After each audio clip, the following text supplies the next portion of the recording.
nagsasalita. Nasa kabilagi nila sa akin eh. Ba't hindi ka nagsalita? Boy, bakit nga hindi ka Ayoko. Para walang gulo.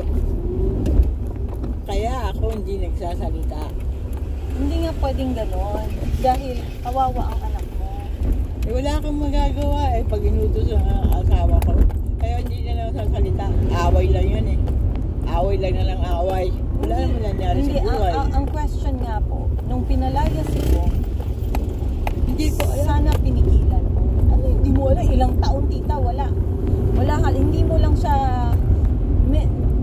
binigyan ng importansya kasi kasama mo si Lily sa bahay. Imagine that, pumayag ka na si Bong tumira sa ibang bahay.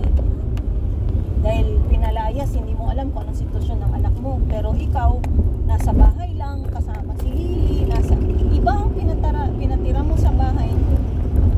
Diba? Yun ang question eh. Gusto lang niya, alam mo yun, gusto lang yung tumira sa bahay namin eh. Kasi na pinapalis ko yun, sabi ko, pumunta sa magulang niya. Si Lily. Oo, wala akong magawa kasi gusto niya yung umalis. Ay, ayaw niya umalis. Oo. Yun ang problema.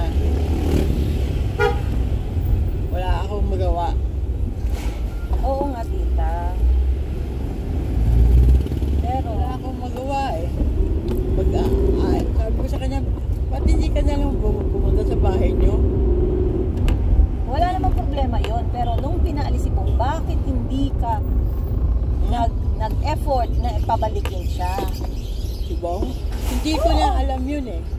Ganon. Posibleng ganun. Hindi ko lang alam. So okay lang sa'yo na wala sa bahay niyo yung anak mo? Hindi Naku, siya ganon. magwa-wild talaga ako, magagalit ako. Basta, pag ako, sa akin yung mga anak ko.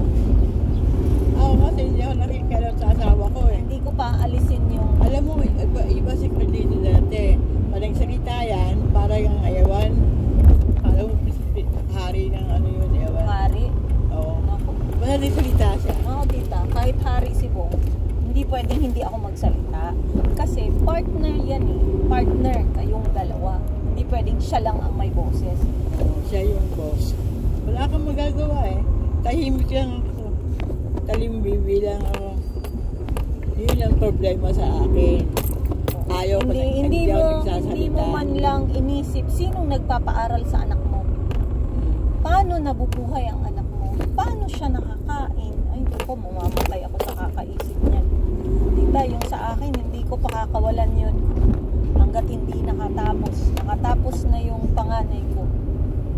At naka-standby pa ng 1 taon sa bahay. Walang trabaho, walang ginawa. Alam mo, ang asawa ko dati, sobra yun eh. Isang salita yun eh. Pag-awayan kayo, nakakahiya sa kapitbahay. Ganon? Sisigawan ka niya? Oo. Oh, ganda ng halaman, tita. Oh. Maninigaw. Gusto ko yun. Maninigaw. Yun, oh.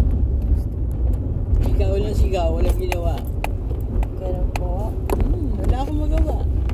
Siyempre, para wala lang gulo, para hindi nakakahiya sa tao. Tahimik lang ako. Lagi ako si tahimik. Yun ang ano doon. Sa totoo lang. Wala akong magagawa pag sinabi niya hindi. Wala. Tapos. Gusto mo away? Ba, ayoko ng ganyang... Dapat alam mo yan from the start pa lang. Ayoko ng ganyang kasama sa bahay. Kasama sa buhay. Ko eh. Matapang masyado yun. Kaya wala kang magagawa. Eh ako, kasi ayoko ng gulo. Ayoko ng kapitbahay na nakakaalam kung ano nangyari sa amin. Yun ang sagot doon. Akala lang kasi